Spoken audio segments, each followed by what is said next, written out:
Tonight on Sip and Chat with T. Lynn, we're talking all about being unapologetically me. This is a chat you don't want to miss. Go on and grab your favorite beverage. Join me in the comment. And come on, let's go chat. It's Sip and Chat with T. Lynn, baby.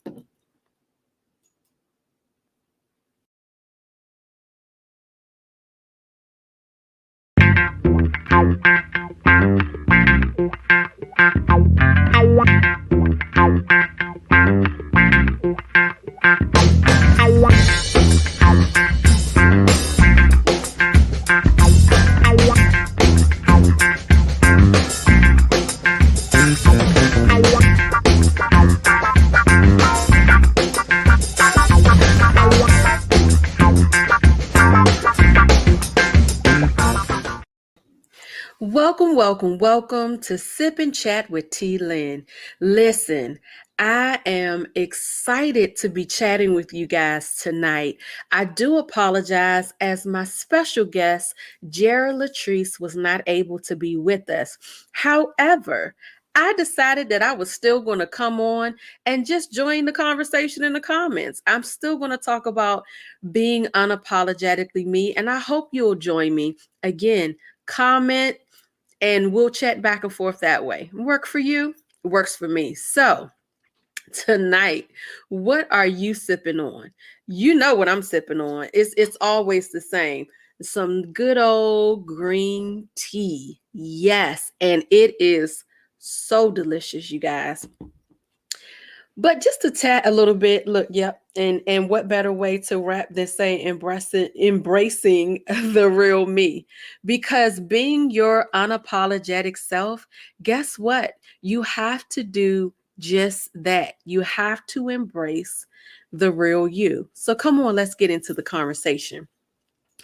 I know for me that being unapologetically who I am, which is something that I love to do on a regular now, guys. Like before, I can say I wasn't quite sure that I loved myself. I wasn't quite sure that I liked myself before. Um, so it took me a journey. We always talk about that journey, right? That journey to wholeness, healing, and authenticity. I had to go on that journey to really get to the point where I could recognize the real me, love the real me, and embrace the real me, right? It helped me to be more and more comfortable in my own skin and to be able to hold my head up high and be unapologetically me, right?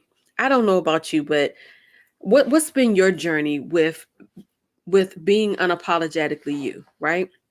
And I always say that it's okay to have flaws. You know, one of the things that I had to learn to do in my journey to recognizing the real me and embracing and loving the real me, I had to first learn what the beautiful things were about me. So in that journey, I did things like I started looking at my personality. So I don't know about you, but I've seen, or if you've seen the personality test, I think it's the Myers-Briggs personality test. So you take the Myers-Briggs personality test, and then it tells you about what your personality is. So I did a personality test, the free personality test. And I cracked up laughing because literally the assessment truly said who I was. Like when I read the description of what my personality type was, which at that time it was an INFJ. So that was true to me to the core. Now I teeter along. I'm still the NFJ, but the I and the E. So the I stands for introvert, the E stands for extrovert. So I teeter between the two, which is understandable because, again, I'm an introvert with extrovert tendencies, right? But anyway, so as I continued along the journey of discovering who I really was, it led me to start looking at my strengths, right? So not only did I take a personality test just to kind of see what my personality type was, but I also took the Strength Finders assessment. The Strength Finders assessment was great because in the assessment, it literally helped me discover the 5 areas that I was strong in. And when I looked at those, that again pointed out and aligned with exactly what I was seeing throughout my life in, what my strengths were. And I was like, wow, it helped me to understand a little more about why I excelled or why I seemed to do so great in certain areas of my life. And then I went on to find out that not only were my strengths a great thing, but then they also had a side to them that was not so great, which explained why it seemed like I had different flaws, right? But they weren't flaws. That's the thing that I learned. When looking at my strengths, they weren't flaws at all. The things that I wasn't so great at, it wasn't a flaw. It just wasn't my thing to be great at. And what I was sharing with someone the other day was when you begin to learn what your strengths are, you are able to excel because then you focus more on those things that you are strong in. I no longer look at my weaknesses as something that I need to fix, right? I don't. And what I mean by that is if I'm not great at it, that's okay. Because it leaves room for me to connect with someone else that is great in that area or that is strong in that area. And when the two of us come together to work, we fit together, rightly together, like a puzzle, right? Just imagine your fingers. If you put your hands together and you close them fingers like this, you interlock. It's hard for someone to pull you apart. It's hard. So what am I saying? If you focus on your strengths, you open up the door for you to be able to connect with someone else that may be strong in the areas that you are weak in. And the two of you together, you are a strong bond and you begin to build the rest of the puzzle. So you don't have to be strong in everything. And don't be mad if there's an area you're not good in. That's okay. It's just not your thing. Just find someone that is good in that. Come together, work together, and make it happen, right? So as I continue to look at my personality strengths and looking at just my strengths in general that I was strong in, and I'm going to put a little pin right there for just a second because in one of the groups that I participated in recently, on Clubhouse, we were talking about this very topic, and it was great because they broke down what your strength, the difference. A skill is not necessarily your strength, right? A skill is something that you can learn, but a strength is a part of your makeup. It's a part of your characteristics of who you are. That's what we're talking about tonight.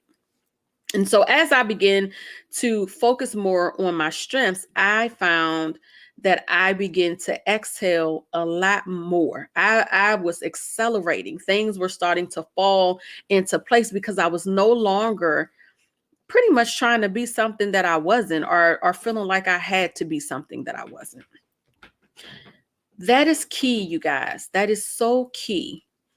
Learning to embrace who you are, learning to cater to your strengths, and learning to not have to be great at everything. It is a big part of you being unapologetically you, right?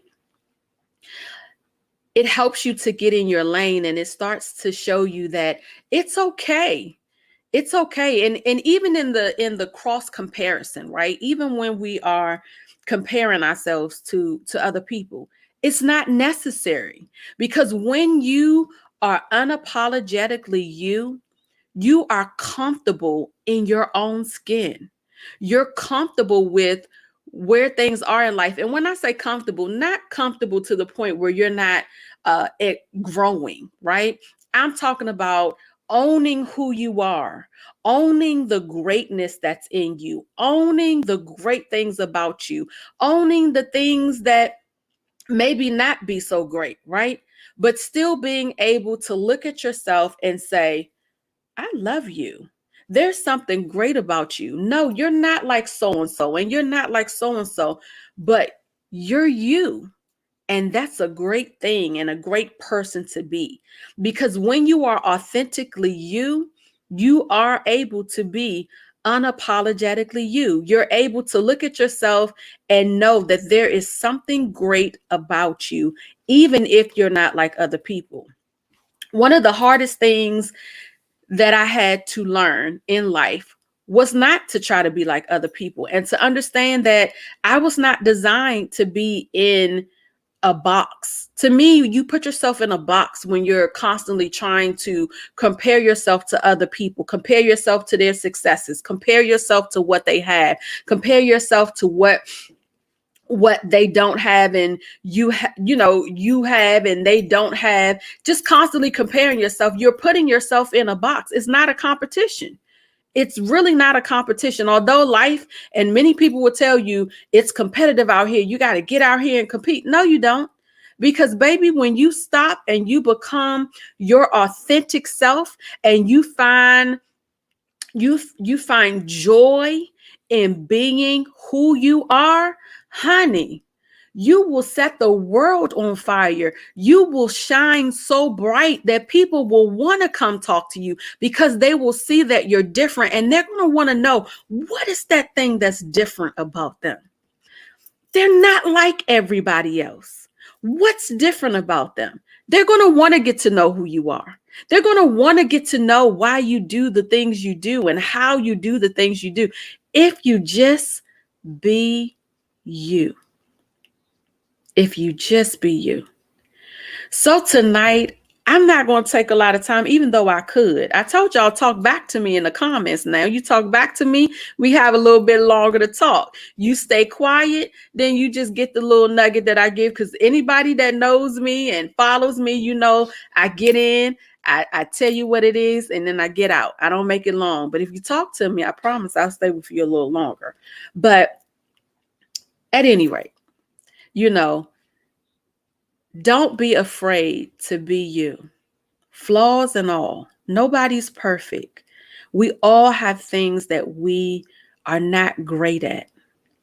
But baby, whatever it is that you are great at, you better get in that car, in that driver's seat, put your foot on the gas and drive. Drive and be unapologetically you. Talking about being who you were created to be, positively impacting other people's lives. I'm not talking about being a jerk. I'm not talking about using I'm unapologetically me to go out here and cuss people out and just be rude and nasty for any old reason. That's not what we're talking about tonight. What we're talking about is getting in your lane, the thing that you were purposed to do, being your authentic, whole, healed self, and making a positive impact in the lives that are around you. That's what we're talking about. We're talking about embracing yourself, loving yourself, understanding that you have value, even if you don't look like everybody else. Listen, we all were made to be uniquely different. Even though we may seem to have the same qualities, I guarantee you, you're not the same as somebody else. Even our DNA, every person's DNA is different. Nobody is the same. Your fingerprints are different. You are unique. And there's something great about you that you have to contribute to this world to make a difference in the lives of those that are around you. Remember that. When life gets hard, we all have challenges. We all have adversities. I tell you guys almost every week, you know, the whole point is if you look at your adversities that you've been through, you will definitely discover the thing that you were meant to do, because more than likely, those adversities were training ground for you and your purpose, right? But you were uniquely made to do something great. And the only way you're going to find that, baby, is if you learn to love, embrace, and recognize your real me. It's a journey. It's a journey that I have been on, that I took. And if I be honest, I'm still taking it every day. I'm still learning something new about myself.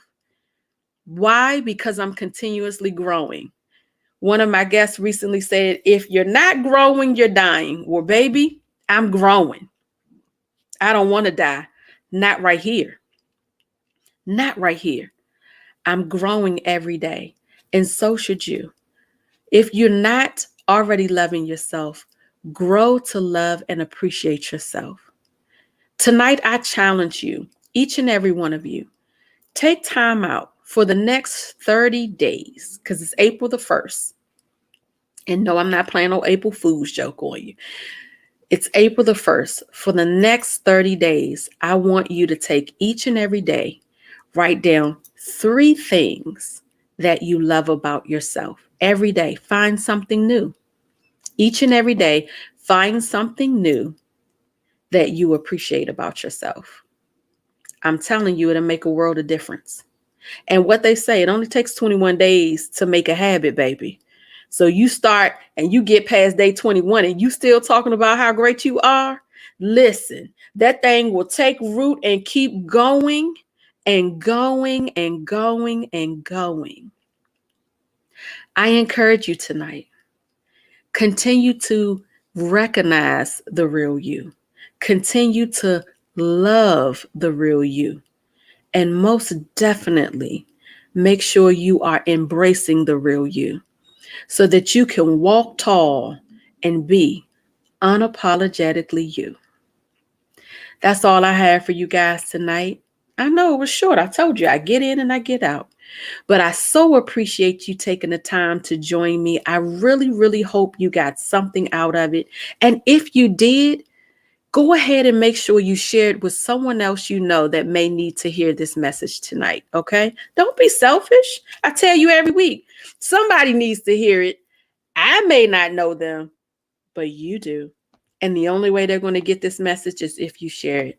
Sharing is caring, baby. Make sure you share this message and make sure you come back next week. It's our season finale. Yes, I know. The season went by fast, right? But y'all, we've been here since September. So next week is our season finale. I'm super excited to be hosting and to be joined by Miss Harriet Loney. Listen, she's a gem and you want to tune in because it's going to be a fantastic conversation. All right. So make sure you tune in next week, 8 p.m. Eastern Standard Time, right here on the Lynn Tate channel. And make sure you guys go on over to my website and blog at tlintate.com, or you can go over to recognizingtherealme.com. Thank you again for your time tonight. I certainly appreciate you. I love each and every one of you. And I hope that you are continuously getting nuggets of wisdom that will help you along your journey to wholeness, healing, and authenticity.